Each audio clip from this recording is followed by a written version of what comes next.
Okay. Right. Good afternoon, everybody. It's great to see you. And to our online members as well, welcome to our August forum, where we'll be discussing a rather topic subject of carbon trade. So we've got Chiedza, who's with us, Carbon Association, and James, who's with Power Ventures Africa. We'll be talking. Our originally circulated program also included a couple of others, but there's been a few challenges there, so we'll just be featuring the two. So we wanted to have to make this more of a discussion format. So Chiedza will come up first, and then straight after that, without any sort of questions and answers, James will come, and then once they've done their thing, we'll open this up and we can have a discussion, questions, comments, and that sort of thing. So James put this together, and our objective by the end of this forum, we would want to have some insight into voluntary carbon markets globally and in Zimbabwe, a better understanding of the carbon policy in Zimbabwe, the drivers, enablers, and hurdles, on who the main stakeholders and role players are, and then lastly, a better understanding on the possible opportunities and risks for current natural resource management and development projects to get involved, in other words, develop carbon projects. So you can give us feedback at the end as to whether we achieved all that. I think Chiedza won't be doing a presentation. She's got some talking points there. She'll run through those. Sorry, would you like to start off? So we've got a video on one of the projects that's in Zimbabwe at the moment, and we'll try and screen that. Thanks. So you're going to need this, Chiedza.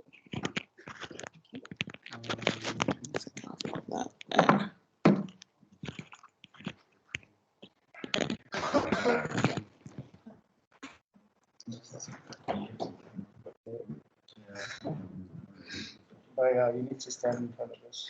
Okay, I'll turn with you first. Perfect.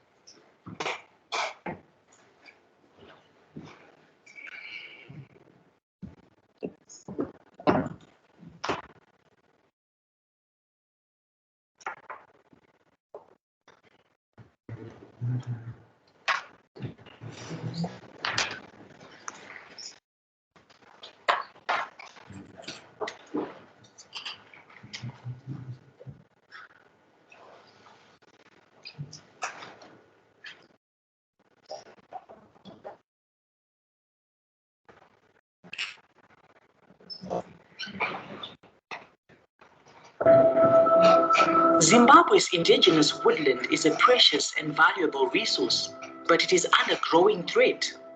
Over the last 20 years, Zimbabwe has lost a worrying 350,000 hectares of woodland annually, and this is on the increase. This has had catastrophic effects on the health of our ecosystems, and if left unchecked, will lead to serious ecological problems like drought and erosion. The main driver of deforestation in Zimbabwe is the collection of firewood for cooking. In many areas, young women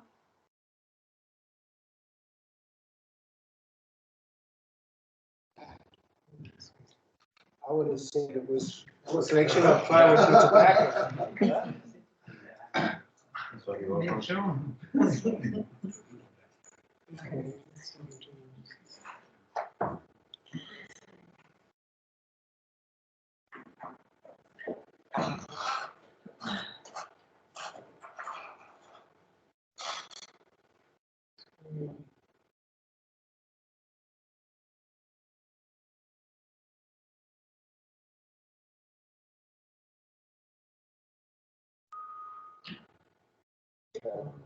So maybe Chiedza. Perfect. We'll try and resolve this Buffer problem, and then maybe we can show a bit later.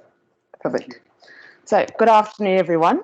My name is Chiedza, and I'm with the Zimbabwe Carbon Association, which is a newly formed voluntary association that is comprised of developers and players within the carbon market within the country. How we came to be, it's a very interesting long story, but I think we do not have enough time to go into how the Carbon Association came to be, as that is a whole storybook by itself. So let's go into the carbon market, what it is, and how did we get to this point where we have a voluntary carbon market. So as we all know, we have global warming. We are seeing increasing weather patterns changing. We have erratic rainfalls. And we know that as people, we haven't exactly been quite giving. We've been taking from the earth, and we're reaching a point where the earth strikes back and it's like, yeah, we're tired of you people. So the context is that in the face of all of these environmental challenges that we're facing, how can we start diverting incentives and private sector capital into tackling some of the major challenges that we face? And that is how the voluntary carbon market was formed. So a carbon credit is a unit which is of a ton of CO2 from the environment. We know that we have global warming, we are increasingly, and we're trying to reverse the rate of which our Earth is warming up and becoming a bit uninhabitable in some areas. So that is a bit of a background of the carbon market and how it came to be formed. So looking at carbon credits, what is a carbon credit? It's a measure of CO2. There are over 3,000 methodologies or ways that scientists have worked out to sequester carbon from the environment. And these range from renewable energy, sustainable agriculture, reducing deforestation. As we saw, the forests are almost like the Earth's lungs, and they sequester CO2. So it's an industry where it's quite cross-cutting. There are a lot of opportunities, and it's a relatively new space. And within it being a new space, you're trading, as I'll put it, when I was explaining the carbon market to a prominent farmer scientist, at the end of a 40-minute explanation, the response I got was, "You're telling me people in Europe are buying air?" So with that in mind, how do you then introduce trust or transparency, or how can you prove that what you say you're doing is actually what you're doing?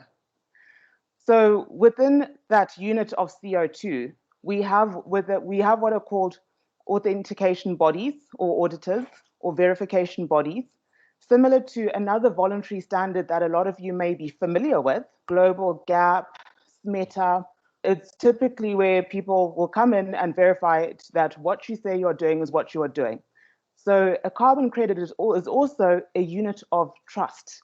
And because it is a unit of trust, it needs a high level of integrity, a high level of transparency, and it is quite literally a massively growing ecosystem where you have the people generating the projects or the carbon credits, or the project developers, the verification bodies. So it's also an industry where we are seeing a lot of green skills or green new jobs forming within the sector. Then after the standards body, once you generate a carbon credit, you have what is similar to what is the central bank or a registry, that you've generated the carbon credit.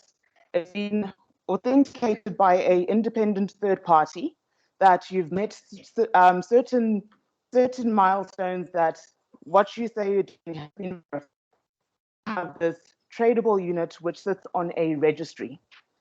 Then there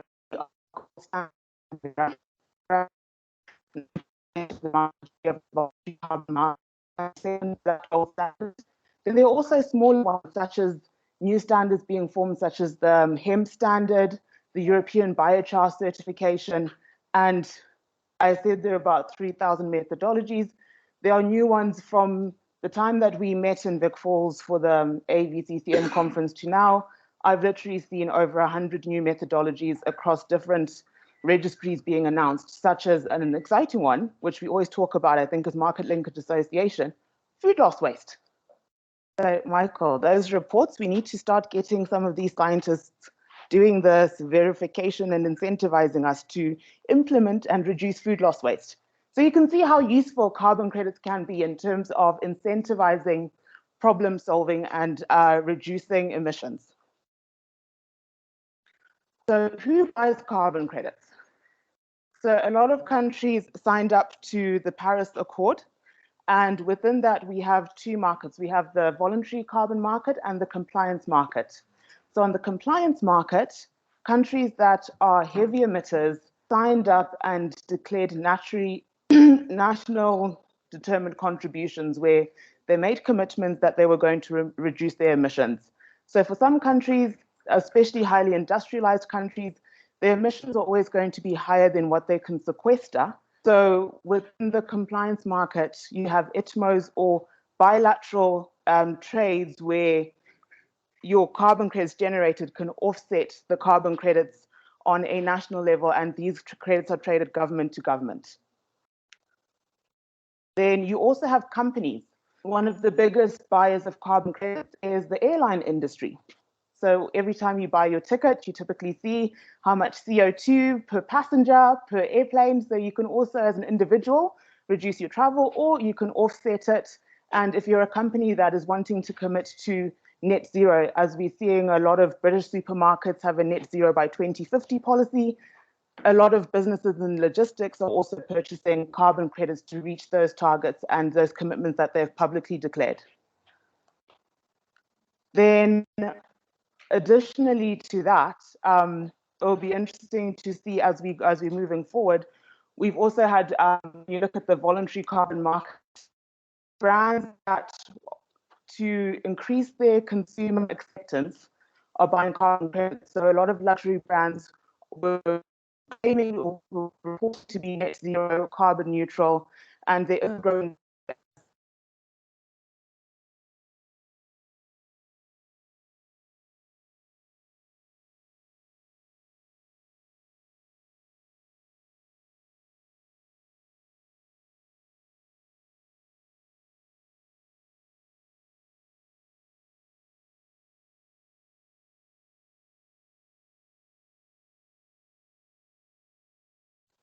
Very big on the environment, very big on sustainability, very big on equality, and they put their purchasing power where they feel brands are aligned with their values.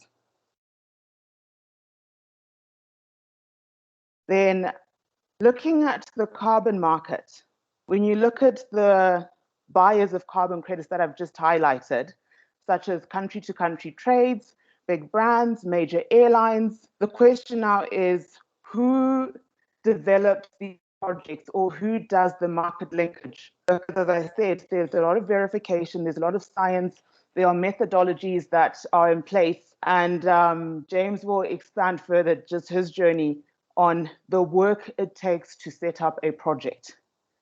So some of you may be familiar with Global Gap and SMETA and how they are non-tariff market barriers.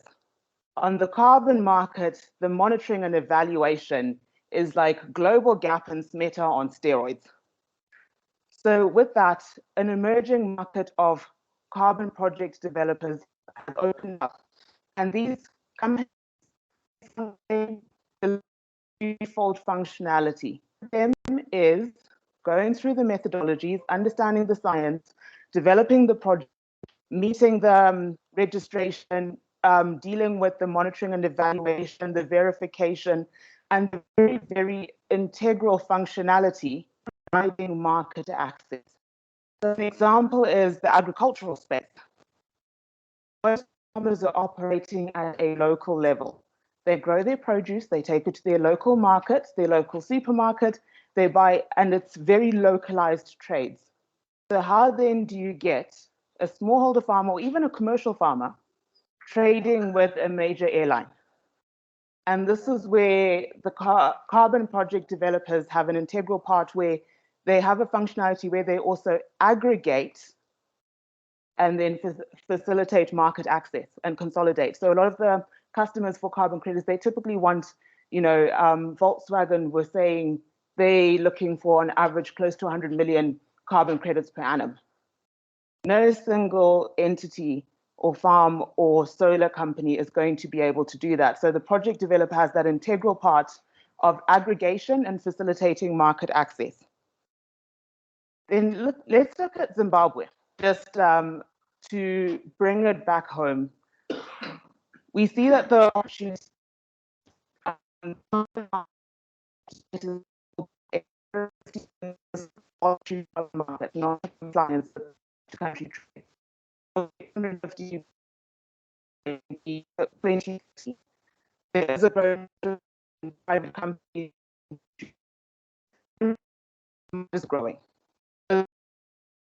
In that eating market, there's a financial incentive for them to enter into that. But then there's also an environmental, and in some instances, as you'll see with some of the projects that we have, that our members have as the Zimbabwe Carbon Association, there is also that element of social benefits that comes with the carbon projects. And I think Vera have captured it quite well. And so you will be seeing a trend where we were focusing on carbon, carbon, carbon. There is a growing trend within the carbon space to have add-ons such as a community conservation and biodiversity add-on. So biodiversity is going to be coming in, and increasingly we're seeing project developers being pushed to capture the social impact as well as the environmental impact. So looking at the country context for Zimbabwe, we have a large rural population. We have a large population relying on rain-fed agriculture. We have 80% of our arable land. There was a report that was published by DRNSS in 2020. We have 80% of our soils are highly acidic and 60% are heavily depleted. So I'm just saying problems, problems, problems. And this is where the exciting thing, where the carbon market can offer solutions, solutions, solutions, solutions. So conservation, what is an incentive for me as a tobacco farmer to not engage in going to my local forest and cutting down and cure my tobacco because it's going to make me money?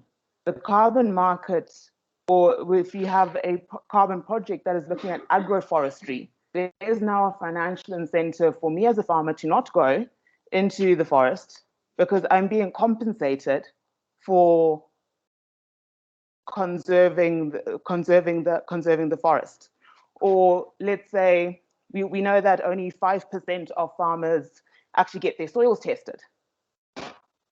There are methodologies around sustainable agricultural land management, grassland management, and so now there's an incentive for me as a farmer to get my soils tested, to introduce water efficient irrigation, to introduce or to actually measure my food loss waste, to process it, put it into a biodigester. So you can see how the carbon market has a potential to finance a lot of the problems that we face on a contextual Zimbabwean landscape. So we've touched a bit on who implements projects and why. Just going through. And this brings us into the Zimbabwe Carbon Association. So climate change is posing a very serious risk. And I was reading, I did not know this, but Zimbabwe actually has a climate smart agriculture investment plan. And in that investment plan, it was commissioned in 2019 by the World Bank. And it was assessing and doing scenario mapping on the projected risks to yields. And it was saying by 2040, we're going to be seeing on average 10 to 20% reduction in yields in industries like tobacco. Tobacco is one of the economic backbones of our economy. Maize, wheat. And in a previous life, I worked for the Horticulture Development Council. I can say that some of those yield gaps were a whole lot faster. Between 2021 and 2022, we saw a 25% reduction in sugar snap and Monch 2 yields on the similarly planted hectares. Some of the core reasons: we had erratic rainfall mid-season, The winters were a whole lot milder, so there was increased disease pressure. And that's just one value chain where we're seeing a 25% reduction in yield. I don't know.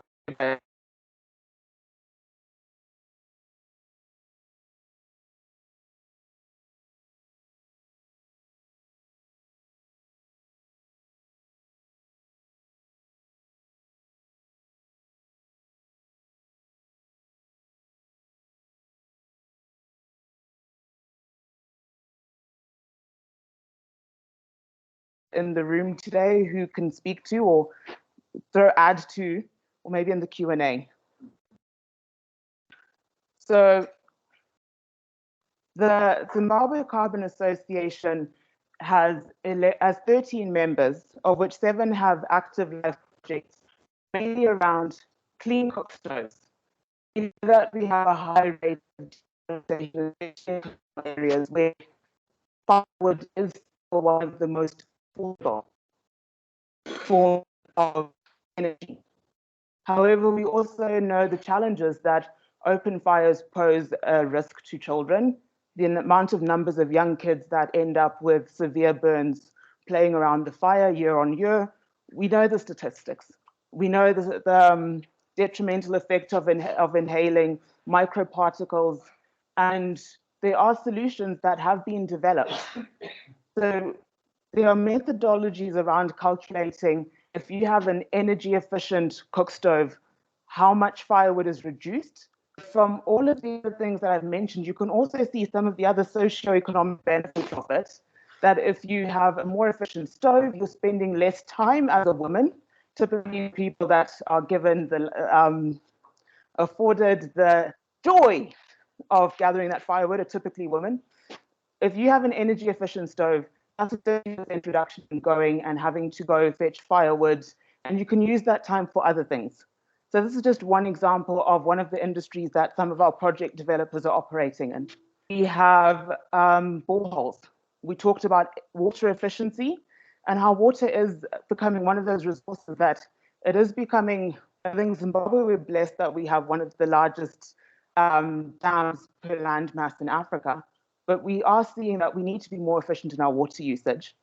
We have another company that is involved in solar lights distributed around the country. And then we also have some of our project developers within the Red Plus space where they are focusing on agroforestry and biodiversity conservation. However, the potential of the industries that we are not even tapping into as a country are still huge. So if you look at a pricing of carbon credits, in the voluntary market, an agroforestry project is about $10 to $15 per carbon credit. Then when you look at when you increase your soil organic carbon content, that is now the voluntary market prices, you're looking at $50 to $80. If you have direct biochar application, we know biochar is one of the most stable forms of carbon in the soil. The average prices for that, I was looking at about 80 to 120. And I saw an Indian company, they were selling at 180 euros carbon per hectare.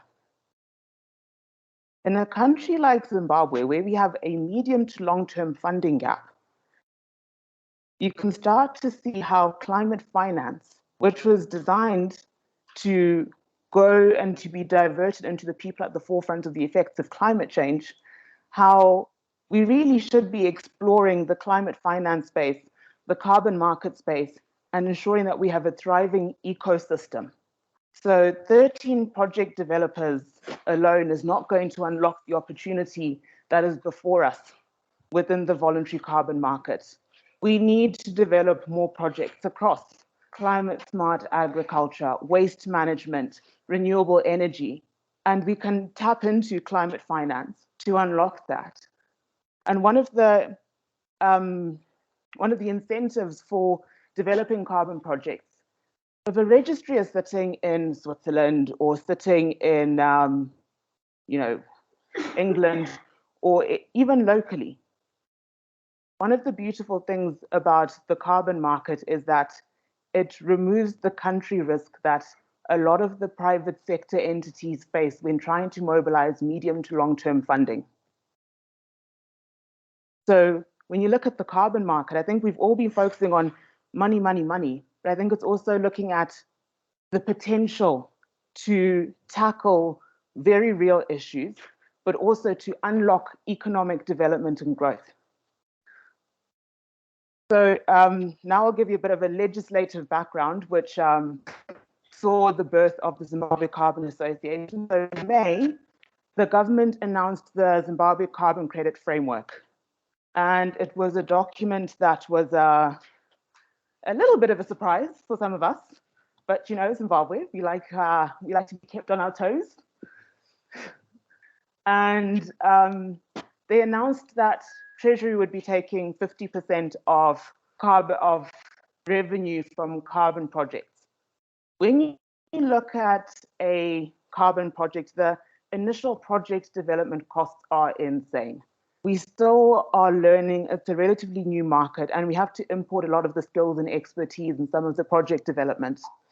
Then when you look at some of the projects, such as agriculture, if you are engaging with a farming community, then your project development pipeline time looks a little bit like this. You have to establish a baseline. And then before you see the increase in, let's say we're looking at Vera methodology 42, I would write it down and have a look at it. It covers sustainable agricultural land management. You're only going to start generating your carbon credits after 12 months. And when you generate those carbon credits, they're not just going to hit the registry and be sold. So realistically, you could be looking at 18 to 24 months of footing the bill of a project without generating any revenue. And in that, as much as we might want to say private sector is greedy and private sector are profit driven, we see the economic benefits, we see the social benefits, we see the environmental benefits that come with carbon projects. So after footing the bill, of which we all know how difficult it is to raise capital in Zimbabwe, 50% revenue share just does not make any economic sense. And it was a bit of a concern that it would drive away any possible further investment into the carbon market. And when you look at the Zimbabwean context, we are actually very well positioned to develop projects. We have an agriculture sector that has a history of meeting voluntary standards. So that's not new to us. So a lot of the projects that we currently have, we only really have projects in the clean cook stove, the RED Plus, water, and renewable energy. Agriculture is a sleeping giant. I think I shared with you earlier just the differences in revenue per hectare. For clean cook stoves, you're getting $4 to $5 per 1,000 stoves distributed, that you now have a cost of monitoring and evaluation. So you can see that for that, the margins are actually very, very small. So this is where I think it will be interesting to challenge each other to say, can private sector, public sector, developmental partners come together to come up with funding mechanisms to unlock the opportunity? When I look at the sustainable agricultural land management methodologies, the first farmers to generate soil-generated carbon credits, we know soil is one of the biggest carbon sinks, were smallholder farmers in 2014. And I invite you to look at that project. It was implemented by WeEffect, and they had a local cooperative in Kenya and a third project development partner. The project developers, the donor left after 4 years. I checked earlier this year, and that project is still ongoing. This is the definition of economic sustainability. So that was my brief background on the carbon market, some of the opportunities, some of the risks, such as legislation. We did have SI 150 of 2023 that was announced just a few weeks ago, where the government has come down on the amount that project developers have to hand over to Treasury. So from 50, it's gone down to 30. And to just put it on a regional landscape, the carbon market, the legislation and the regulation, we much regulation for a while, and the carbon market was a little bit of a wild west. So we do need it. However, I think from having no legislation to starting over legislation, we do have a bit of a challenge, but it is a new market. And I'll say that Zimbabwe is not the only country that is figuring it out. Globally, we're all figuring it out. It's a new industry. We're still figuring out the methodology. Science is an evolving. How many scientists do we have in the room? No scientists. One. Okay. So we know that science is always forever evolving. When you look at science, some theories theories are not set in stone, and we sometimes find that something that we thought to be true can always be proved to not be true. So on the methodologies, there have been some criticism to some of the methodologies that have been reviewed, but it's also worth taking into consideration that 10 years ago, projects developed with the best science at the time have massive advances in technology, and people are putting recourse mechanisms in place to look at non-performance, to look at that risk, and to also just buffer so that we don't end up with an over distribution of carbon credits. So the carbon market is something safe. Beyond carbon credits, you should be looking at what skills that are going to be developed, what challenges can be solved, and how can we work together to unlock this this opportunity that we have on a country level, regional level, and how we can cooperate and collaborate internationally as well. So, Mike?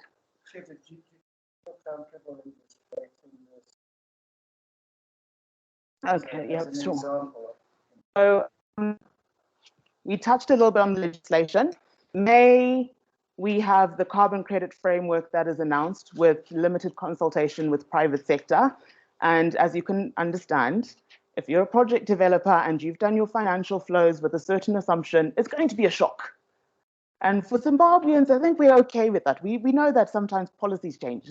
So I think Zimbabweans were pretty much like, yeah, you know, we've been here. But for a lot of the project developers, the funding has been international. So it left a lot of uncertainty, and we were making international headlines for all of the wrong reasons, and investors got a little bit concerned. Then we had the SI 150 that came out, where the revenue models have come down to government taking 30% and then 25% for communities, which as an association, we support that. The communities, especially if you're generating the carbon credits, you should be part of it. With SI 150 coming out though, comparatively, the Kenyans started on a 30% tax, and they ended up having to come down to a 15% tax. So currently, as a country, the voluntary carbon market is probably one of the most taxed, not one-off, it is the most taxed industry in the country, which I don't quite understand as we're trying to tackle a climate crisis on hand. And with that, the association has been working and engaging with government to put forward the economic cases, the social cases, and a lot of our projects that we do have are at high risk of ending. So we do have Sequest Capital, amongst others, that have on average project development, you're looking at 150, depending on the scale and scope of the investment, up to 6 million, depending on, again, scale and scope. And we have one project developer that has projects not just in Zimbabwe, but is also doing the maths, looking at other countries that they're operating in. And they're like, I don't need this headache. So as a country collectively, that we've probably looked close to, including the Sequest investment collectively, we're looking at about 25 million that was picked to be invested into developing carbon projects, into developing and generating revenue.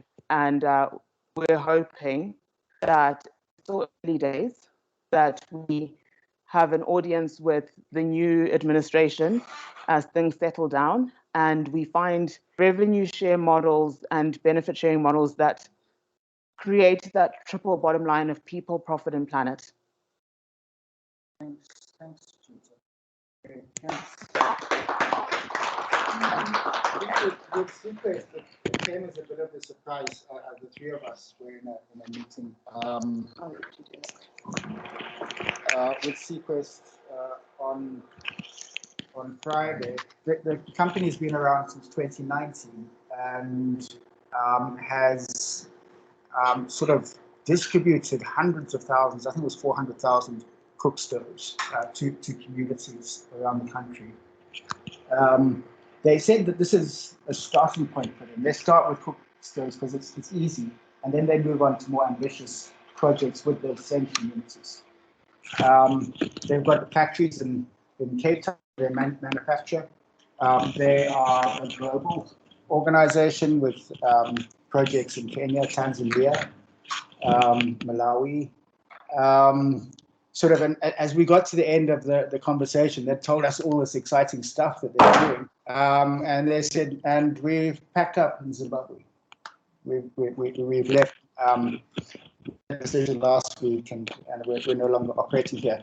We would much rather put our to Tanzania.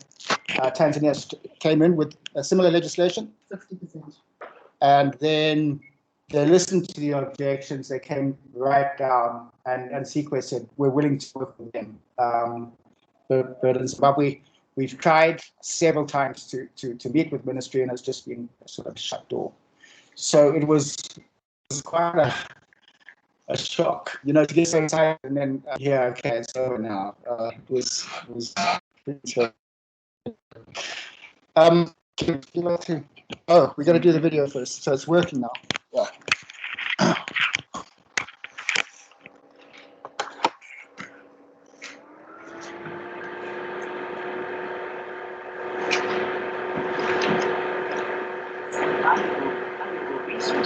But it is under growing threat. Over the last 20 years, Zimbabwe has lost a worrying 350,000 hectares of woodland annually, and this is on the catastrophic effects on the health of our ecosystems, and if left unchecked, will lead to serious ecological problems like drought and erosion. The main driver of deforestation in Zimbabwe is the collection of firewood for cooking. In many areas, young women like Jessie are responsible for fetching firewood, often traveling further and further from home in search of fuel as nearby trees are cut down. This is hard work and takes up a considerable amount of time. But firewood is not the only cause of deforestation in Zimbabwe. The tobacco crop has also led to worrying losses of indigenous woodland, as curing the crop requires firewood, and if this is not carefully managed, these can lead to deforestation. This is an impending catastrophe. If we don't take urgent action, millions of tons of carbon will be released into the atmosphere, and Zimbabwe's precious natural resources will be rapidly depleted, leaving little more than a desert. Chirimwa chinoitwa forge chirimwa chakanaka asi chakashanda pakuti chinopa pandimuri muforge. Ndakabona miti mingani yaparadzwa nebaundi. Ndakabona kuti ndaparadza ma1000 ema1000. Saka chinhu chakaipa nharaunda. In order to avert environmental disaster and tackle this problem head-on, the My Trees Trust was formed. Funded by the private sector, this unique partnership marries the environmental expertise of the conservation sector with the financial strength of agribusiness.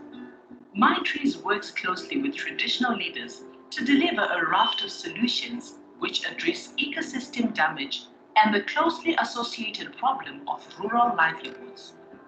My Trees works on restoring ecosystems and replant degraded areas with site-appropriate indigenous trees. We employ community members to plant and protect stands of indigenous trees grown in our community nurseries.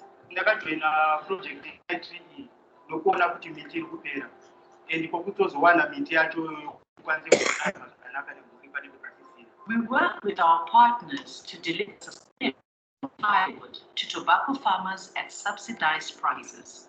We also reduce the consumption of domestic providing communities with fuel-efficient rocket stoves. These stoves greatly reduce the amount of firewood required for domestic cooking, leaving girls like Jessie with more time for their schoolwork and giving damaged woodland the breathing space to recover.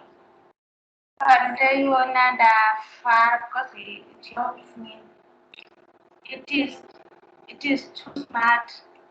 Because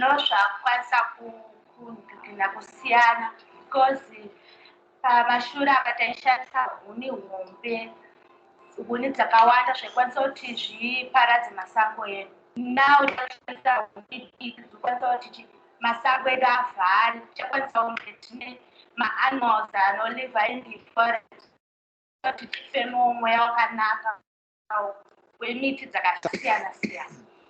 My Trees works to protect and enhance community livelihoods. As many of Zimbabwe's rural population are desperately poor, creating monetary value for their natural capital is an essential part of addressing the problem. To do this, My Trees employs local community members for all its activities and provides a much-needed source of additional income to community members. The final pillar of My Trees' work is the conservation and protection of intact wilderness. In partnership with the Zambezi Society, My Trees is leasing 250,000 acres of healthy wilderness and conservation areas. By funding community scouts, My Trees is addressing environmental threats like poaching and illegal logging, as well as reducing human-wildlife conflict and ensuring the long-term health of the ecosystem. My Trees aims to urgently halt the deforestation caused by both domestic cooking fuel and tobacco curing, and to restore the ecosystems that have been damaged through these activities. But unless this problem is tackled head-on, the next generation of Zimbabweans will face environmental disaster. This project is very important to traditional leaders, coming from the chief, the headman, and the villages. We as custodians of this land, and as the custodians, we should be jealously upkeep it. I would like to see the beautiful Chungu as it was when we were not born. That's what I want.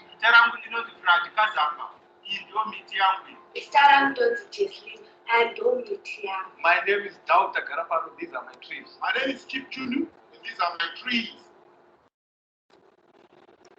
My Trees, miti yangu. Cool. James. Oh, cheers. So I asked Mark to share that video just to say that the part to reiterate that social benefit, economic benefits, and job connection that the civil industry has the potential to unlock and such.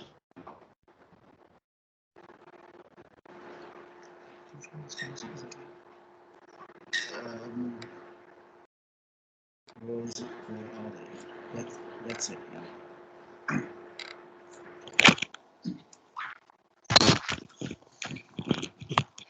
This is not. So James is on the association committee. He wears several hats, but this is one of the hats which he's not the Carbon enthusiastic about. Association, Yeah. but the Market Linkage Association Committee. Yeah. Good afternoon. My name is James Carnegie. As Michael says, I am Market Linkages Committee, but I also work for a company called Power Ventures Africa, and we are involved in renewable energy, but we also have a subsidiary that we're developing called Carbon Ventures Africa, which is looking at a carbon, well, we're looking at a carbon project and developing one in Zimbabwe, but we have others in Sierra Leone, and development in the DRC, Lubumbashi. And that's actually that humid Miombo of Lubumbashi. It's not Gwanda as the project we're developing in Zimbabwe. And I suppose high quality carbon orbits to degrade. I'll explain a little how that looks. Can I for you? Okay. Is there no device? No. Okay. So yeah, I've just explained Power Ventures Africa. We're in, and we've been in for some. We started with renewable energy on agribusiness, and putting in solar, but they also moved as been involved with the British Embassy, German.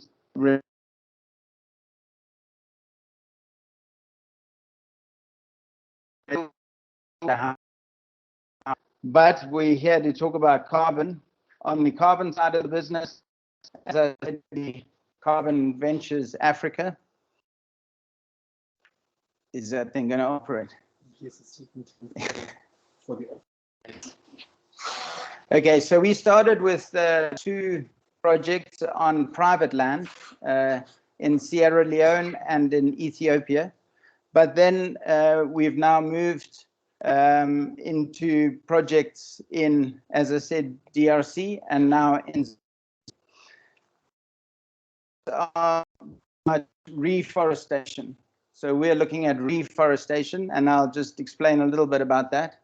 But we basically, as they work with local communities, very important, to re-establish permanent forests with the focus on native species, so very much indigenous species. And then by restoring tree cover, biodiversity, soil health, the whole ambit of the environment, we help to restore degraded and resulting in local community development. But it also increases the land's natural capital. And as Jen was saying, if you have all of that together, you get very high carbon offsets rather than just the carbon of a forest that might be in Europe or in the north. So the area is Gwanda. We're looking at the moment. We've been looking at this project since about this time last year. It takes a long time because the main thing is around the relationship building and getting that sorted out before you get into things on the ground and the science behind it all. And then when the policy came out in May, we sort of have put the brakes on for the minute because it's a huge risk to us. It can't really work, and I'll explain a little more about that. And we focused more on the DRC project at the moment, which has moved forward to the next phase. But we're operating, the plan is to operate down the Matabele region 5, very arid, less rainfall. It's not like a European forest that will capture a lot of carbon, really quite slow carbon capture. It's Mapani and acacia scrub. So as I mentioned, it's really working on communal land. And the reason for that is one concept, we can expand that across the area. In that area, the forests, and when we say forest, you think of a thick forest. No, a forest is that sort of Mapani acacia scrub. That's a forest. It's used for livestock grazing and browsing with birds.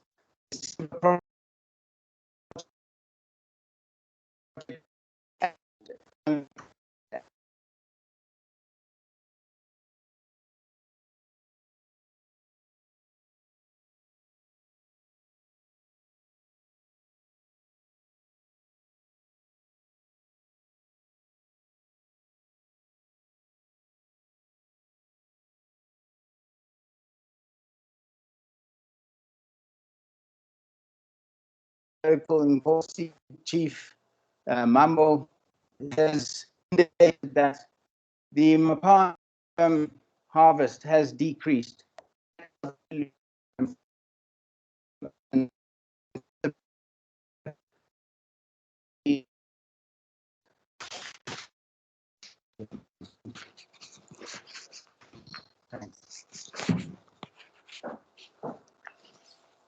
Okay, very simple diagram of the internet. We're into reforestation, and that's where basically you've got a forest, it's been used, and this is more a European example where it's been cut or burned, and then it's replanted. So that's the angle we're involved in that because we come out of agribusiness. We also prefer to work with something more tangible that you can actually see and hold rather than the red plus, which often has its issues and verification issues. Basically, what we're doing is looking at that degraded land and then moving towards replanting a forest, but I'll explain a little more. So the themes we're looking at is establishing more plant material. So basically, you're bringing in more plant material into that area, obviously, trees and plants. But then I think also importantly, and from a ecological point of view, there's land planning and management. And then that's the interface where there's different species densities. You get the ridges, you get down the riverine areas, different plants, different densities. That's important as well to have a handle on, and working with the forestry department. And then I suppose by Chiedza and others, community-based management systems, because often the best way to reforestation to happen is just to conserve the area. But people are using it, so you can't just block off the area and patrol it. So you need to bring in the community-based management systems and help the forest to regenerate itself without planting. Okay, so the project activities, quite difficult to see all the information here, but I'm just going to run through them, the main ones. The first one there is the relationship development. And as I said, this is very important because you're working with people in their area. They've been using that resource. You now want the resource to be used differently and to conserve it. And you also need then to compensate the people for allowing that resource to now be conserved instead of being utilized. So this whole process of stakeholder involvement, and that involves government, private sector, PVOs, trusts, and others working there you'll work with, but also local government and traditional leadership, very important at that level. And then, of course, the community, and that's individuals, but also different structures in the community that are using that forest. The tree and plant establishment, basically what we're looking at doing is establishing community nurseries, using the community themselves and entrepreneurs within the community to, as you saw in that video even, collect the seed, set up the nurseries, and we'll then use that plant material. There's a whole land preparation and tree planting. And in that area, it's quite difficult because you also then need to, for the establishment, follow up with watering. And we're looking at special devices, carbon kind of boxes that sit at the base of the tree, which gradually break down over 3 years, but that is able to keep the water for those plants. And that's about the establishment. And then there's a whole process of maintenance after that. And that's replanting trees that have died, but also ensuring that there's break. And if there is going to be cattle grazing, It would be more about grazing and not browsing, so that grasses can be harvested, but not the trees. Then linked to that, another whole process of community development, because you're messing now with the community resource. So you need to be now compensating people for that. So people will be involved in, as I said, some of these activities. Then there also needs to be kind of controlled resource utilization from that forest. And also the non-timber forest products, looking at how those can be, there could be limited offtake on that. And in that, we're working with a local trust that I've mentioned up there, which is linked to a mine in the area, where we would set up a microfinance. The discussion is to set up a microfinance fund that we would contribute to from the carbon money that we get, to then fund small businesses who would then set up the nurseries, who would be involved in the beekeeping, who would do some of the medicinal plants, etc.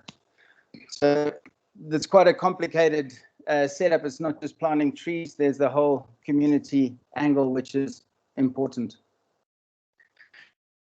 The model, and this is really quite rough, but it's what we're working to, and I just is important to emphasize, because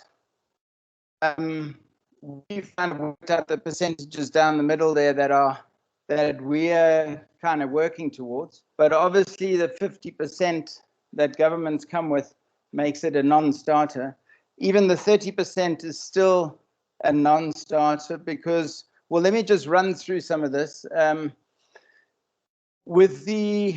We worked with some quite big oil companies that we have connections, well, the business has connections with in the States, and they're looking for projects on the ground as for their carbon offset. So they will come and fund the project, and this is kind of how I'll get onto that a bit later. But so for us, there's the forestry establishment, which we're looking at about 15% of the cost, and the maintenance about 10% of the cost going forward. The verification, and Chiedza mentioned that, by the verifiers that need to come, they charge a really, I find it quite staggering how much they charge. I think because they feel they need to come into places like Zimbabwe. But I don't know, it's similar to development programs when you have an evaluation, but those guys, they're normally from outside and they get paid more than consultants here, but it's not as much as 25% of your project being paid on the verification and the audit. But as Chiedza was saying, because the payers of carbon credits are sitting so far away, they need to have that trust that things are happening there and happening to a certain standard. So that is quite huge, and you'll only bring them in once you know that you've got it sorted. And that's what Chiedza was saying, it takes a long time to get that confidence. So I put gold standard there, but ours is mirror, and they've on our project. On the carbon monitoring, we work with Tree Economy, the UK-based sensing that they can do, and they really monitor the whole project and make sure that the carbon is being captured as you say it is, and that can be checked through remote sensing and how many trees you've developed. They also will want to come out and do that and check every year. So there's another 10 years, so you've got 35% going on that. On the project management, and that includes the stakeholder engagement, we put that down as 25%, but it's actually ends up being a bit more than that. And then what we've got is, and it's not from in accounting terms, is not correctly represented there, but we're treating this as an investment, and we'll be aiming to make about a 15% profit, so to speak.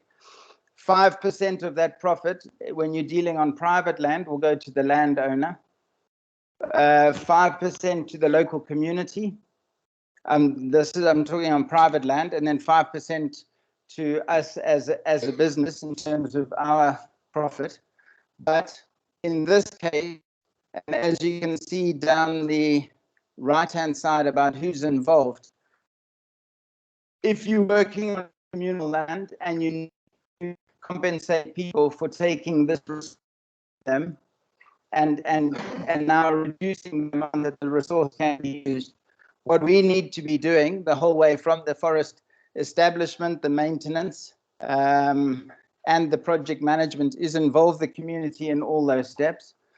It's communal land, so the owners of that land is the community and the traditional leadership. And so that 5% goes there. The 5% going to the community is already going to the community. And then there's the 5% for ourselves. So I just put this here because even now, for us, we are as a business, 2% tax on all transactions, paying 15%,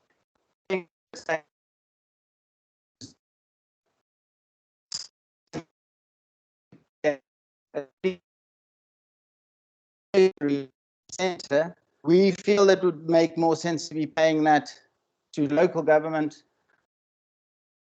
And we think that in a sort of reforestation project like this, the only way it can be done is to be paying quite a lot to the community for their resource that you're now almost taking out of production to get paid the carbon credits from outside the country.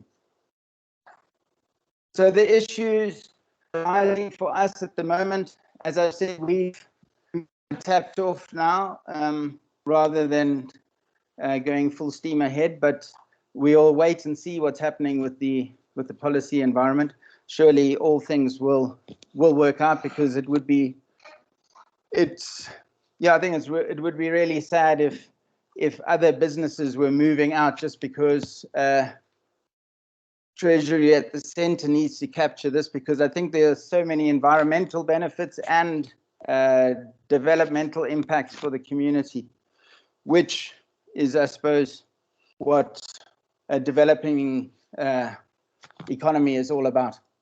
So for us, it's a long, and I started with that, although it's in there, but for us, it's a long-term investment, and it's 20 to 30 years, and therefore you need to have that real base worked out solidly so that the project can go ahead for that amount of time.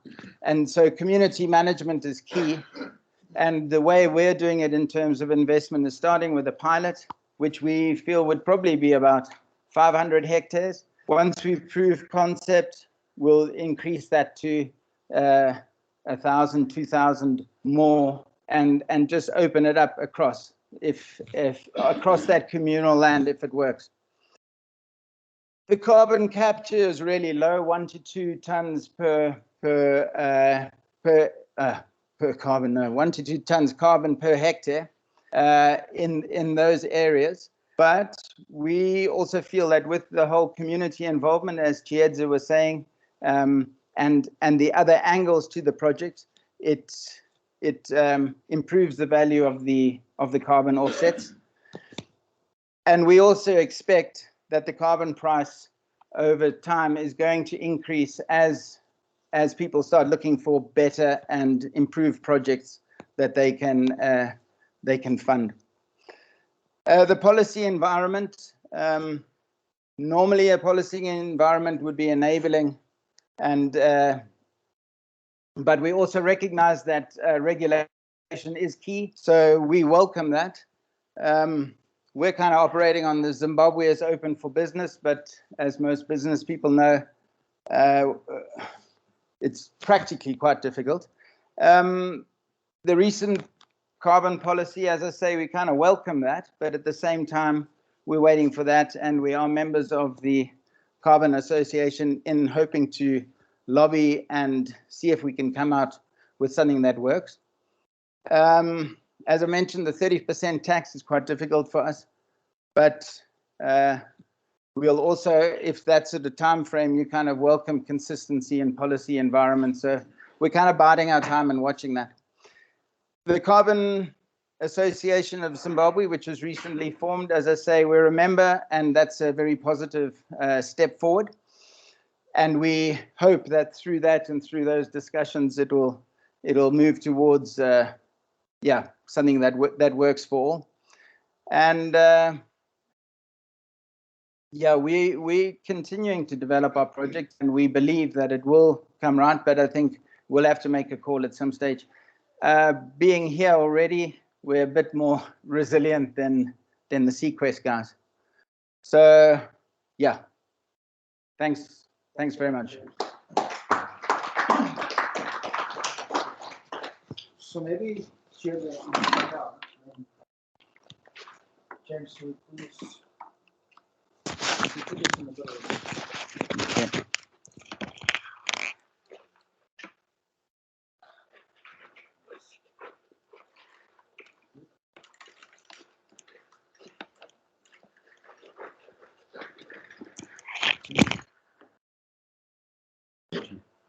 I got this one, right?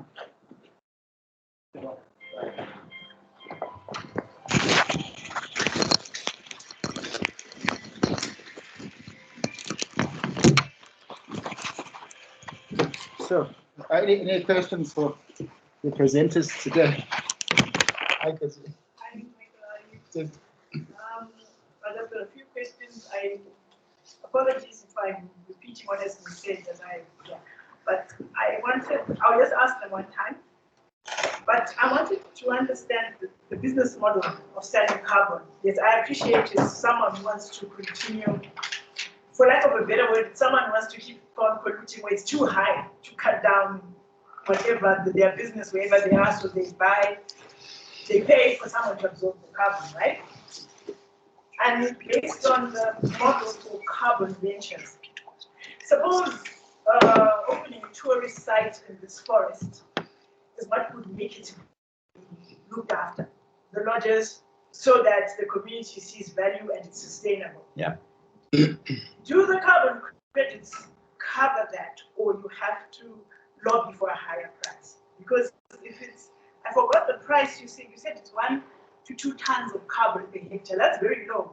Yeah. And you've got 500 hectares. That's only what? Yeah, it's very little. It's very little. And I don't suppose the price of carbon is enough to cover the costs. No. So I just wanted to understand a bit more about the business model. Can you lobby the price? Is it fixed? Since it's a new industry, is it fixed, or you're still negotiating with the buyer of carbon to say, look, for me to sustain this forest, I need to put a tourist area, I need to put hotels. This is what the carbon is going to cost, or it's fixed. So for online viewers, there was a question about the business model behind carbon trading. So, Do you want to talk about, or should I talk about our model? okay. Well, let me just go. What we're working on is basically a fixed price of carbon as it is now on the world market, and what it would be. What and as I said, 1 to 2 tons. It comes out at about maximum about 100,000 a year, which is very little to even set up a project there. We're working on it slowly, but I think what we're looking at, so we are using the carbon that amount to set our figures. What we would then look to do, and that's why I was saying there's 2 things. One is to the carbon amount is the fixed carbon amount in the wood and basically in the trees, because that's what's easily calculated. But then we're looking at all the other angles as well. The community development, the biochar, the soil, the biodiversity, and all those other angles. And we feel that combined with that the price of carbon, we are hoping, is going to increase. And we're seeing that with the guys who are funding us at the moment, that it is already happening. And when they've seen also our the 2 projects that we have on the private land that they are happy with, but now we're moving into the DRC and getting more into the quality of the carbon offset is increasing because there's community involved and there's the other angles. We're hoping that that's also going to increase the price. So you're quite right. It is. I mean, it's not very much at the moment. And I suppose what we're looking at is piloting that and then seeing if we can come up with models and then how those can be expanded. You talked about the tourism. It's because my company is really into forestry. I'm an agriculturalist and a natural resource, community-based natural resource management. That's been my background. So we're kind of sticking with what we understand. But yes, I think some of the RED Plus projects are more about tourism. And if you then can almost have a concession where someone comes in and runs something there as well, which then brings in more revenue for that area. So just to add on to that, I think one of the things I highlighted was that we are seeing, you will be seeing a trend going forward, especially for RED Plus and conservation projects. You know, the big five, the lions, people want to protect them because they can see the animal there, they can take pictures, they can sell the regalia. But when you look at like biodiversity in terms of a question for you all here, when was the last time you saw a firefly? The insects, a firefly. When was the last time you saw a firefly or a moth or a butterfly? They're not as attractive in terms of raising capital for conservation efforts. There is a growing pool of researchers globally that are collaborating and looking at bioacoustics, measuring what does a healthy rainforest sound like in terms of the smaller the smaller bugs and insects that are going around. And I think as a country, we also now need to be entering into that research and saying, what does a healthy Miombo forest sound like? What is that? And looking at other ways of measuring. So with the carbon and also with biodiversity offsets, monitoring and evaluation and data. Data is literally the new gold, and data is the new industry, which I feel like we should be looking at and saying, how do we get more people in these spaces for that monitoring, evaluation, and measurement of data? Max. Yeah, but I mean, let me just feed in right on that one. So DCA, we are planting more than 1 million indigenous trees on the continent every year. But we have opted to stay out of any carbon trading because I think that business has become too complicated. It's become complicated to a degree where we actually basically need big international companies to come in just to get a Vera certification. It costs you an arm and a leg and a little bit more. And then your annual audits, your this and that. And I mean, so James's company is a fair company, you know, at least they give something to community. But a lot of the time community gets, I was about to swear here, but I won't do that in this fine forum, that they get nothing. And yet we want them to be the stewards of this land. So I think we really need to kind of change the whole way we audit it. We need to also get away, or at least we need to differentiate between when are we sequestering carbon, you know. Is it eucalyptus, is it wattle, or is it other trees that are potentially very harmful to the environment? Or are we actually protecting biodiversity?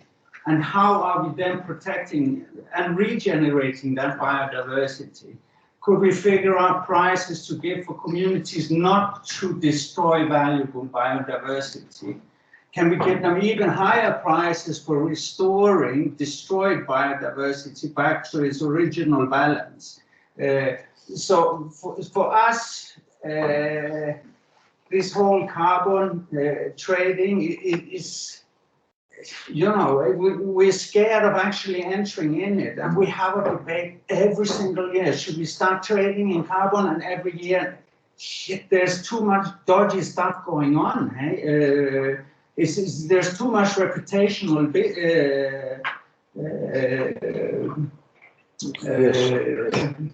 risk. Eh? And I mean, James, yeah, no, then we have to work with the oil companies. You know, we have to work with the tobacco companies. Yeah. Those are not necessarily the most sexy companies to get in bed with when you are an NGO. Yeah. To put it mildly. No, that's true. Sorry. So it was more of a comment, but there might be some issues there. Would you like to respond to any of those issues? So a carbon credit is a unit of trust, and the integrity is very important. And you're seeing that there's a lot of stories that have been coming out, and that's a positive thing.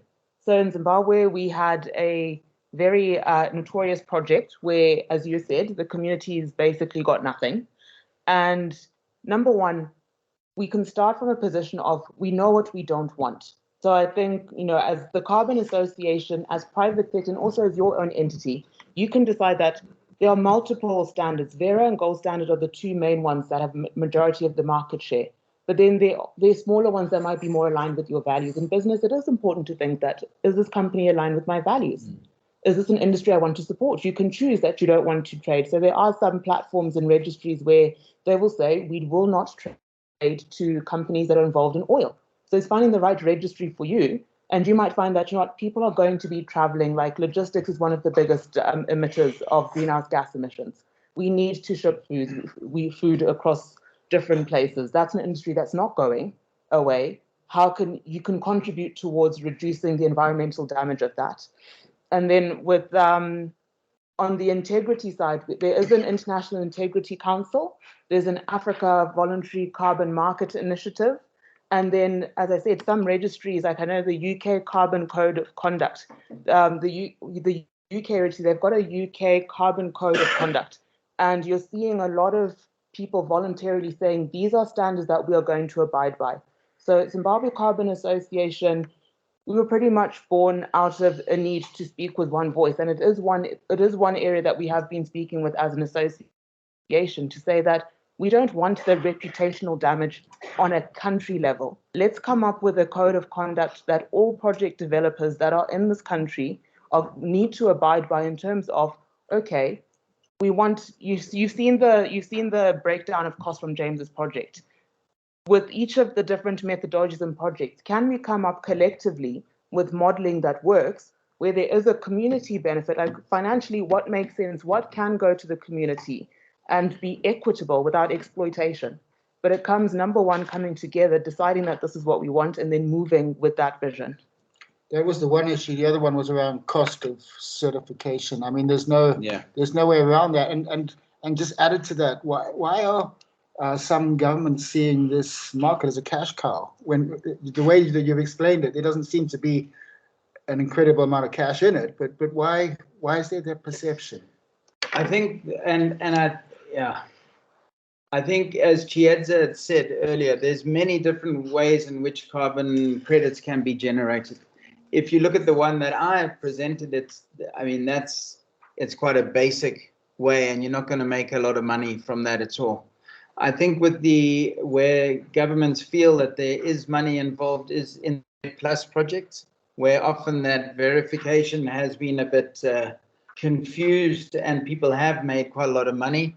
And as Chiedza said, even in Zimbabwe, it's felt that in that project, nothing really flowed to the communities themselves, and most of the money was spent by the project developers and the verifiers. So I think it's more not because there's huge amount of money floating in that market, it's more just because there have been a few cases where it's been seen people have made quite a lot of money. I don't know, Chiedza. So I think on the agriculture carbon credits, which I keep saying, I think we should be looking towards that direction a little bit more, in that it can be used to finance in the absence of security of medium to long-term capital. So so a surprising positive policy development is that on the 23rd of July, Zimbabwe became the second country in Africa to allow 1% THC in industrial hemp. That is an absolute game changer. Now, hemp is one of the biggest carbon sinks. You know that, like, for any agrarian in the room, hemp is very good in terms of, if you introduce it for crop rotation, the products that you can make from it, and even to the point of, if you make a brick out of hemp, it continues to sequester carbon. Now, for a carbon credit like that, if the market value is close to 100 to, in India, the highest price I've seen has been 180 per hectare, then you can start to see where some people are feeling like this can make a lot of money. If you've got 100 hectares, that's quite significant. And in some instances, project developers are willing to pre-purchase the carbon credits that have been purchased. So if you're a farmer on 200 hectares and you're just increasing your, so depending on the methodology you're using, let's say you're getting $50 per hectare, that is potentially 20,000. So if you get pre-financed for the first 5 years, that's 100,000 in the absence of security of land tenure that you can use for your capex. So depending on which methodology, there is money in this new industry, and there are ways to. Okay. Ma'am in the front. Can you go back to the beginning? Who is purchasing carbon credits? So we have countries that signed up to the Paris Accord that, like Zimbabwe, we have committed to reduce our emissions by 40%. So some countries can implement incentives to reduce their emissions, but if they're highly industrialized, there's always going to be a deficit. So to meet those nationally determined contributions, they now need to purchase from somewhere else to offset their inability to meet their targets. So these trades are usually called ITMOs, and they are facilitated, they're government-to-government trades. So there's the compliance market, and then there's the voluntary market. And the voluntary market, carbon market, that's predominantly been private sector players that have been purchasing to, meet their sustainability reporting. An interesting directive that came out was the EU Corporate Sustainability Reporting Directive. And that puts the pressure on businesses to report their Scope 1, Scope 2, Scope 3 emissions on their global value chains. So we've been seeing a shift in people moving away from air freight to sea freight. So we are experiencing, even though it's a policy somewhere else, but it's created a lot more jobs, and it's created a greater demand for the voluntary carbon market offsets. So if we follow that thought through, it sounds to me like we've commercialized a concept that solves the conscience of the polluters, but at the same time it's benefiting those areas that are in need. And maybe I'm wrong, I see this as a north to south transaction, because where I sit, I can't imagine Zimbabwe as a government being able to pay for 40% reduction in carbon credits, given our economy and all the complications that we have. And it's more of a comment than a question, really, that the southern part of the globe is benefiting from the sins of the north, because this is where you still have a lot of natural resources, lots of forests, and lots of rivers, and all the good things that we have. And if you look at it, I guess, if it helps reforest our forests and it helps our communities, so be it.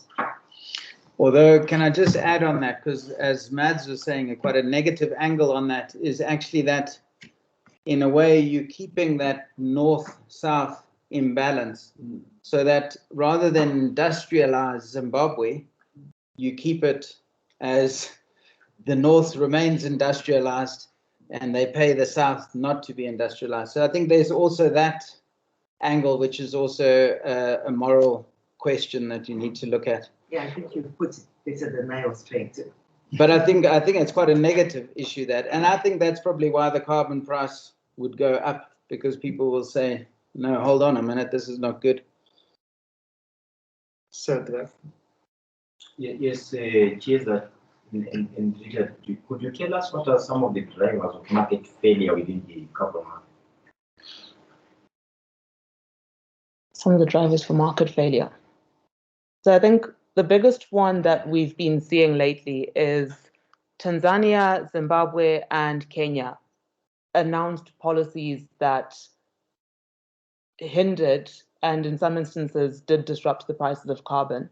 Because of that 60% or something, yeah, the revenue that comes from carbon credits? The revenue share, the policy environment in countries like Gabon, they were one of the biggest suppliers of ITMOs, government-to-government trades, and we're seeing that the prices following the recent activities in the country, we're seeing a massive decline in the price of ITMO. So I think the carbon market is as volatile as any other commodity market. But as a follow-up to that, do you think that we pick up the 60% tax on something whose value we don't know?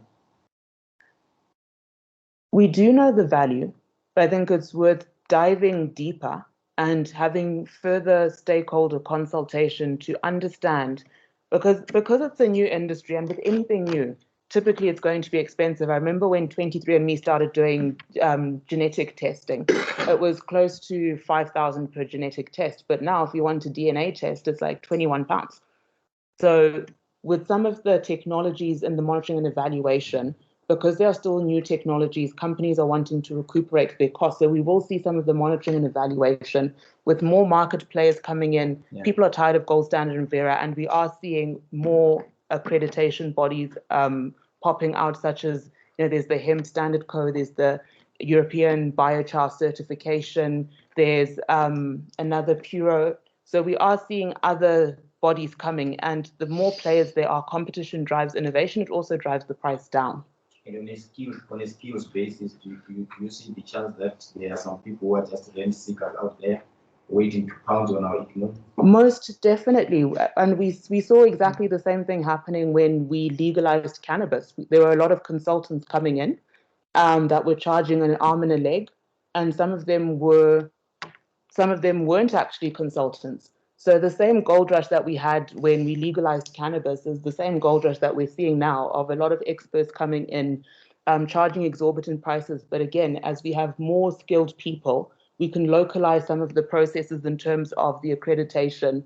We can, the more players we have, the more sustainability consultants we have, the more carbon accountants we have, it will naturally start to bring down the cost of implementing projects. Matt's just now. Yes, sir. Okay. Correct me if I'm wrong, but I got the message that there are different qualities of carbon offsets. How are they determined, and is there an industry standard or scientific way of determining this is better quality, less of quality, so that determines the price? So there are methodologies, and the methodology that you decide, there's a lot of scientific investigation and interrogation that goes into establishing how much CO2 is being sequestered. So I encourage you to have a look. I think for agriculture, I mentioned Vera methodology 42. That's for sustainable agricultural land management. Then there's another one like Vera methodology 26 that looks at grassland management. James, you're looking at which methodology? I don't even know. There's over 3,000 methodologies. Yes, in the renewable energy sector as well. So there's offsets where it's diesel.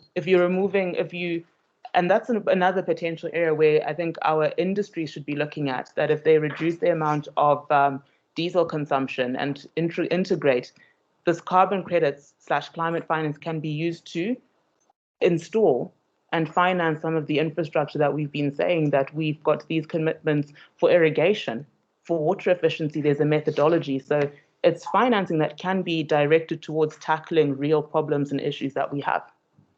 For some of with us, there's no, pine tree or a cedar tree or whatever, the European trees, they have their methodologies, and those are quite clear, but it's not really clear for the humid miombo, for example, for the drier miombo, for Mapani forest. So at the moment, they're kind of using proxies to come up with those. And then, so what I was chatting with the guys at the botany department at the university is perhaps then we would fund someone to do their PhD to work on this particular woodland in that area. There's already work that's going on through the botany department. They're linked with the Department of Forestry to do pilots in different places to start working that out. And I think, so going back a step to what Chiedza was saying, as that gets done, so it becomes cheaper and cheaper in terms of the verification and working out, and there's less, it's easier to determine what it is, the amount of carbon that's sequestrated. Matt, you had a question?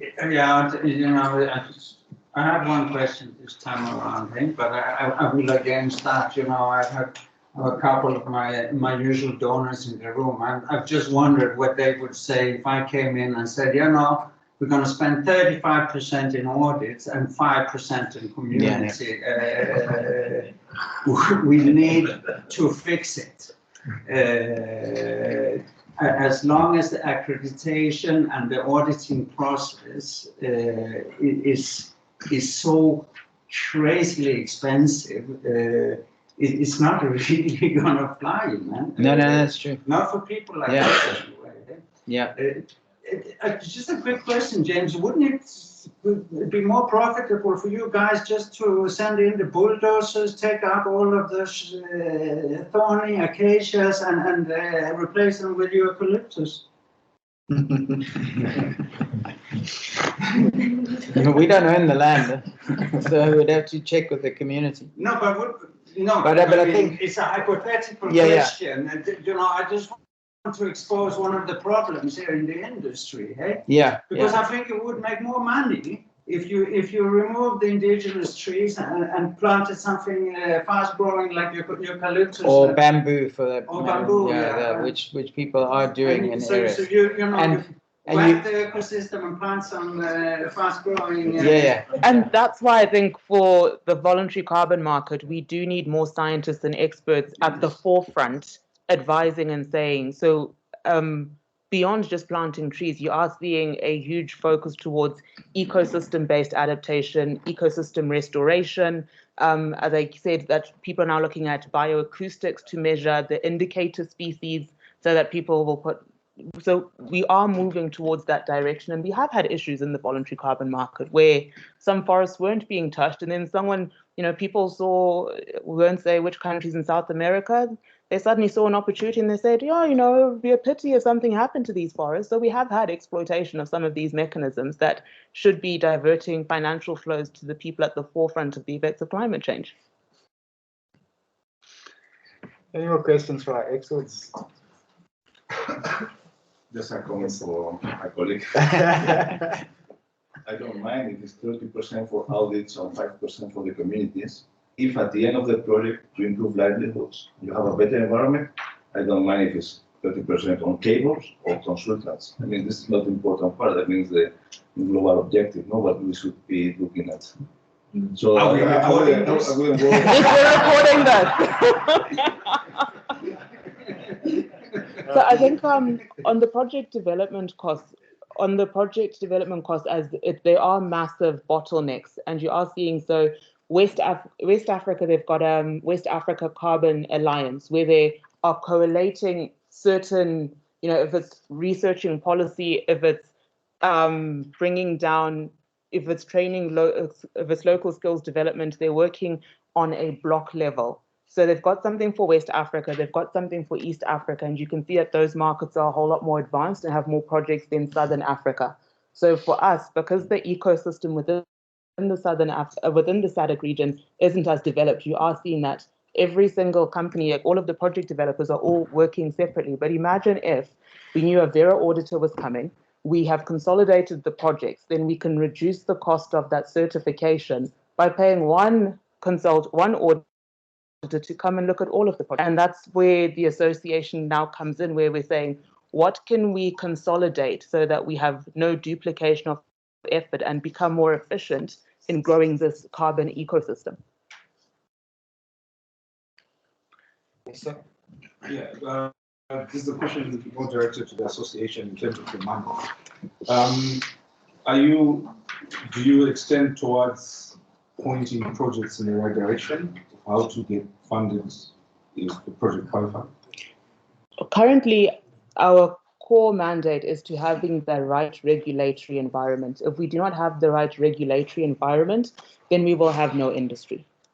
So at the moment, it is pretty much a lot of firefighting, engaging with government and saying, what have other countries done, and using platforms that are available to us. So next week at the Africa Climate Summit Week, we will be engaging there's a panel discussion with Kenya, Zimbabwe, Tanzania, the three biggest culprits that have shaken up the industry.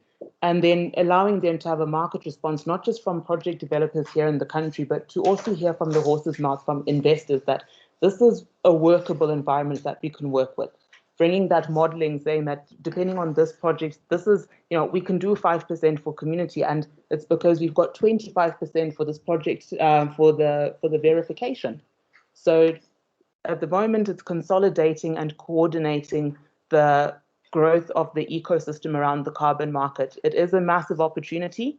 I think for the country, I'd say it's a massive opportunity in terms of revenue generation, increasing livelihoods, financing conservation and biodiversity offsets. Forestry Commission say that we're losing close to 300,000 hectares of forestry per annum. And this is one mechanism that we can use to reverse that. So we've got quite a few development partners in the room. If they wanted to explore this market for the benefit maybe of the smallholders that they're working with, what would be the easiest way for them to do that? I think the project origination costs are the biggest bottleneck, and we need to build the infrastructure around the monitoring and evaluation.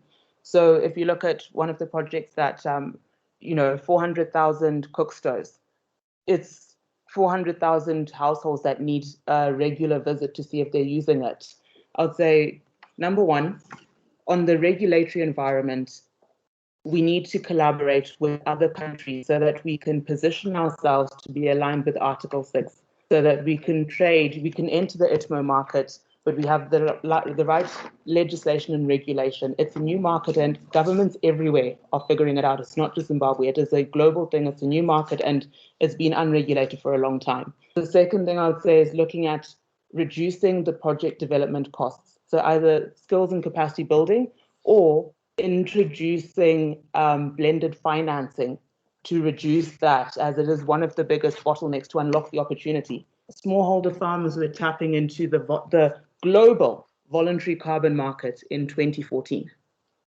Why can't we do that in Zimbabwe, where 80% of our farmers are in agriculture?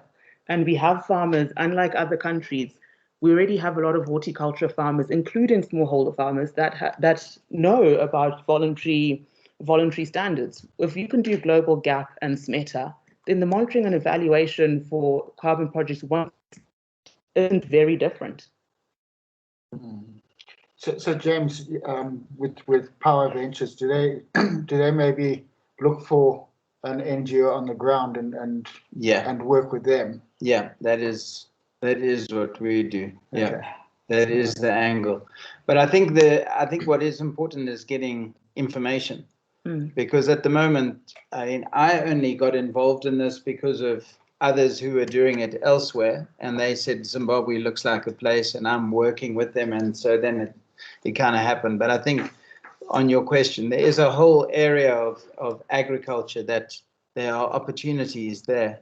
Agriculture, waste management, renewable energy, and so on. But it's just being able to find out, well, how do you find out? We went to that conference and whatever, but the association's busy with dealing with the regulatory stuff at the moment rather than with information and signposting.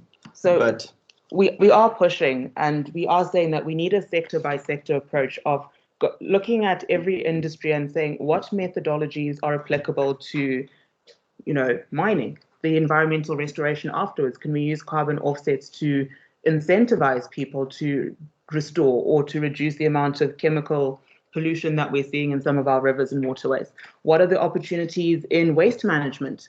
8% of greenhouse gas emissions come from food loss waste, and there's a methodology.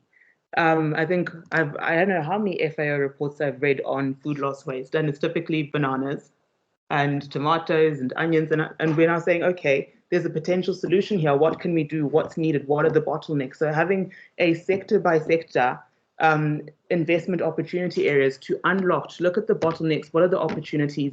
What are the new skills required? One of the biggest things that we are struggling with, I think, for a lot of projects is the skills development side, that we have so many young people doing accounting and finance. Can we pivot some of these young people that end up unemployed into new green jobs? Thanks, Chair. I think I saw one or two hands at the back. Yes, sir. Thank you. Just a quick question. I'm thinking about not the carbon credits and carbon sequestration based on forest. Putting aside, for me, considering the long-term duration of any reforestation, how you can coincide with the short-term, sometimes views from companies, private companies, the volatility of economy. Now we are into this, but maybe is that realistic, considering that we are looking at 20, 30 years time, especially now that James was mentioning this low sequestration. We are talking 1 to 2 tons per hectare per year is very slow growing. So it really requires a long-term, I would say, investment. Like, okay, we will be fixed there for 20, 30 years. Considering also, again, economics variation. In the good old days when I was a consultant, I did some studies on Ethiopia, and I recall in Valley Mountains there was a big assessment on feasibility or not of a REDD+ project, and from your screen in your computer, only changing the discount rate after the 30 years, you could go to a plus 50 million to a minus 10 million. Only choosing in an Excel sheet if you go for a plus or a 4% or 3% of discount rate. So I think it's still a lot of challenges ahead, I would say. So for REDD+ projects and forestry, agree with you, it is a long term, and next week at the International Climate Summit, that is one of the things that is being discussed on a global level, that how do you mitigate against policy risk? However, from the economic and the environmental and social benefits, the reason that at an international level we have the International Carbon Trade Association engaging with the governments where they're saying, you know, let's have a conversation about it. On a local level, we do have a ZEDA Act, we do have certain mechanisms in place. And then when you use, and which is why I keep pushing and saying blended financing, because of the volatility of a lot of countries on the continent, blended financing, putting in guarantees, we need to start looking at what mechanisms do we have in place that can circumvent should things not go according to plan. And then for other projects as well, the benefit is immediate. If you're introducing solar and reducing the amount of, or you're introducing solar irrigation and you have a 40% increase in water efficiency, that's an immediate benefit. So it's also looking at which projects and maybe prioritizing some of the medium to short-term projects where you have a high return on investment, and then finding mechanisms to protect that longer-term investment, such as the agroforestry. I agree. When I was looking at this, and it comes out really quite difficult to really show anything there. My colleagues elsewhere said, no, that looks great. You've got all these other angles that are involved. I think we still need to really look at that, because I must say, yes, with the low amount of carbon, and even if you expand that over quite a large area, I think though when you get into those type of environments, if you do base it on the indigenous systems that are there or were there before, and I think what was positive about that is the chief there, Temra, his angle is around the Mapani worms and trying to get that to come back as his indicator. Chiedza talked about fireflies. It's a similar type angle. And I think if you have that with the leadership being keen, and it's something that's cultural and linked to what people have done in the past, I think I agree. Those things are quite sensitive, but it's not that susceptible to the variations that happen in the market and so on, because you're doing something over an extensive area, and you're not doing something. Yeah, sure, there could be a fire that goes through, but you would mitigate against that. So I mean, at the moment, we're looking at it yes, 20 years is a long time. But if you can get the systems and the processes and the management in place from the beginning, and you've got people on board, and that area, as I said, the opportunity cost there. If agriculture changes in Zimbabwe, sure, and you've got a project in a high productive area, but that sort of area is probably going to remain much the same going forward. And if you can tweak a few things at the beginning and get that to happen and people to believe in it and the education to happen, then you could have something that goes on for quite a while. But I agree, it's quite a risky thing to be doing. Yeah. I mean, let me react to that.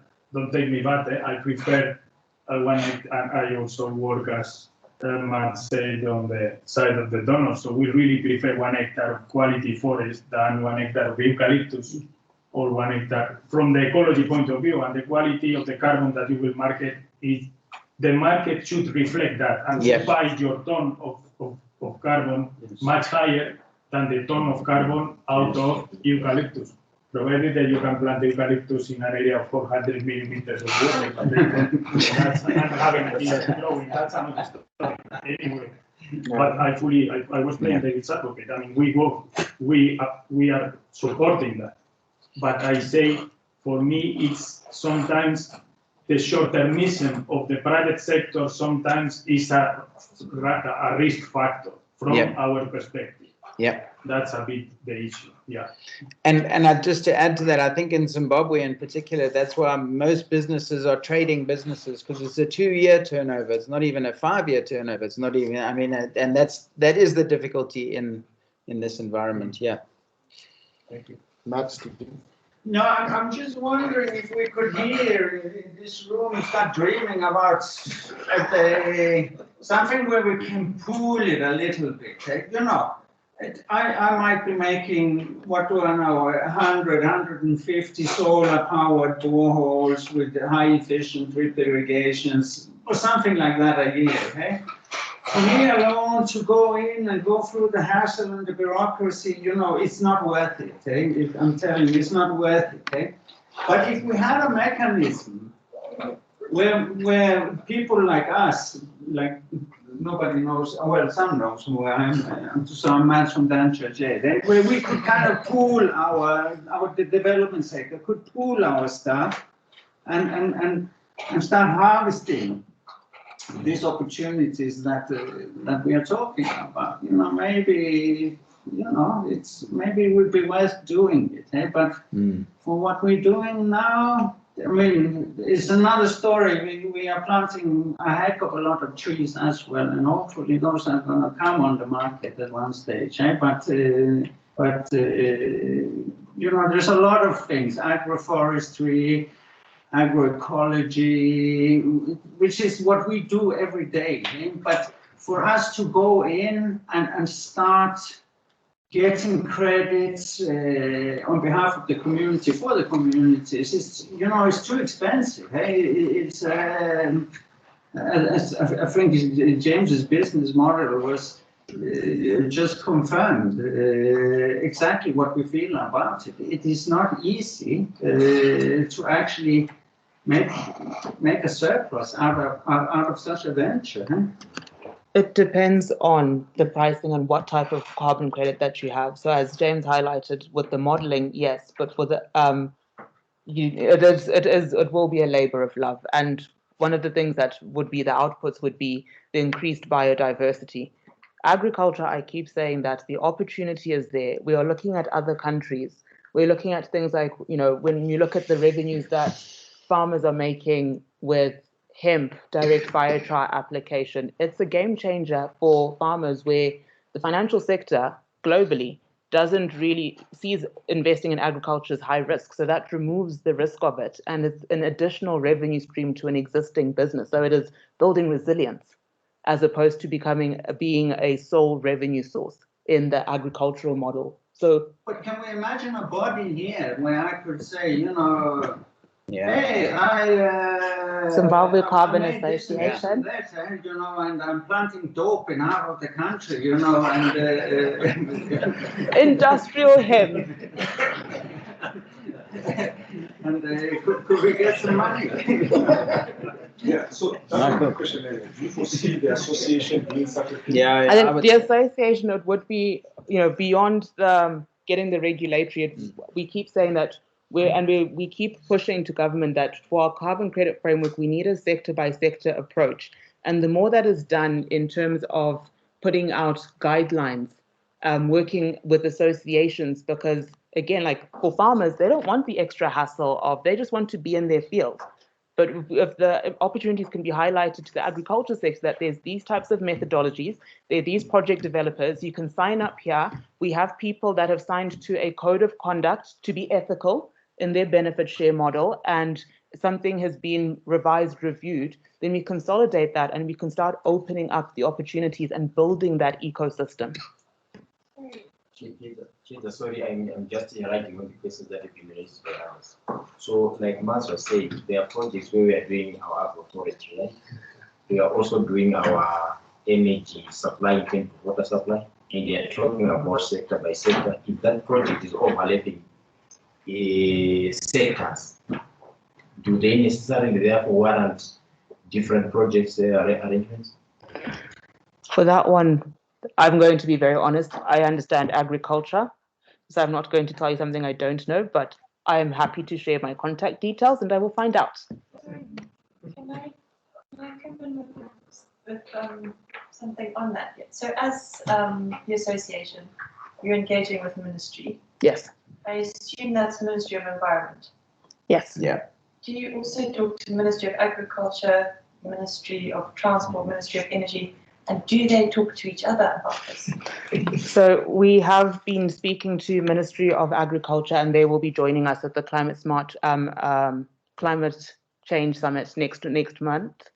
We are engaging with Ministry of Finance. We've mapped out. So climate change feeds into 17 ministries. So it's quite a difficult, coming up with a comprehensive framework.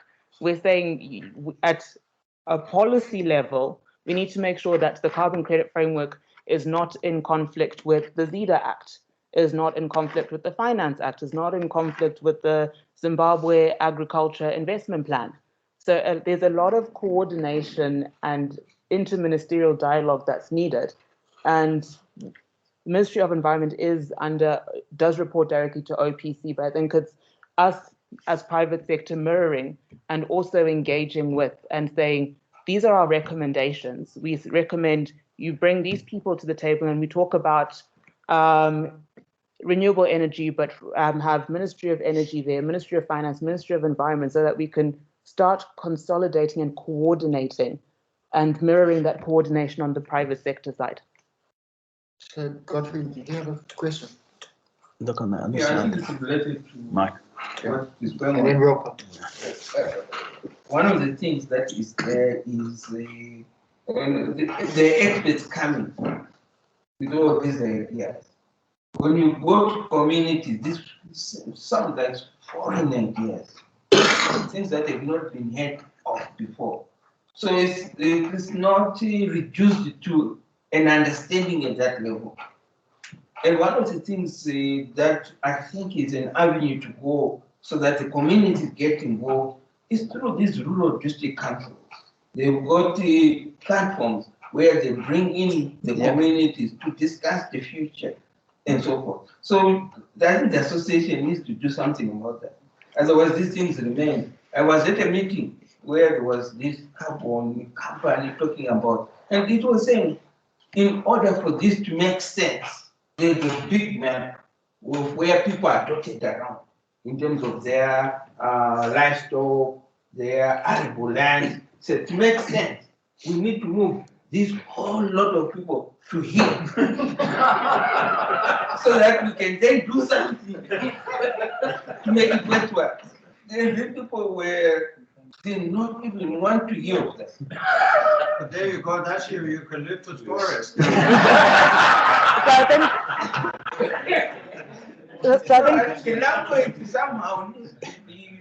I think one of the benefits of the Carbon Association is most of the projects project developers are Zimbabwean and they understand the local context. So you look at some of the companies like James, you've been in Zimbabwe for a while. Most of our companies have either been in agriculture, working with tobacco farmers, so they understand at a commercial farmer level, at a smallholder farmer level. And it's a very interesting concept because in Shona and Ndebele, there is no word for carbon. And I think it's been one of the issues just even across the continent that taking it down to that community level, getting people to understand, but that's where we need to now start coming together to build capacity. And we've got a climate smart agriculture framework. We've got a climate change mainstreaming framework. There's we actually have a lot of very good policies, plans, and strategies. But now we need to start mapping out who's doing what where and how can we go that step further and implement and reach that last mile service delivery. Thanks. You mentioned, I'll speak from a private sector perspective. So you mentioned things like your renewable energy, waste management, etc. I feel private sector is actually doing quite a lot, but it's a hustle to get the assurances done as a start. We are seeing a lot of companies going with renewable energy. We're seeing citrus farmers, for example, doing renewable energy, water conservation, protecting the biodiversity, etc. But I think North and South, that's where we have a big issue, number one. Number two, I think we do have a lot of companies or private sector companies that exist within our database. For example, one of the listing requirements for ZSE is to report on sustainability issues, right? So as a start, we have all those companies. Why are we not getting data from them just as a start? Because you're speaking from an agriculture perspective. What about the mining sector? What about the manufacturing sector? We have all these players listed and information is available.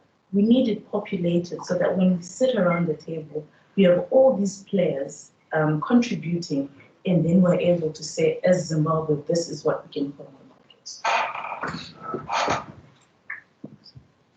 Anyone want to respond to that?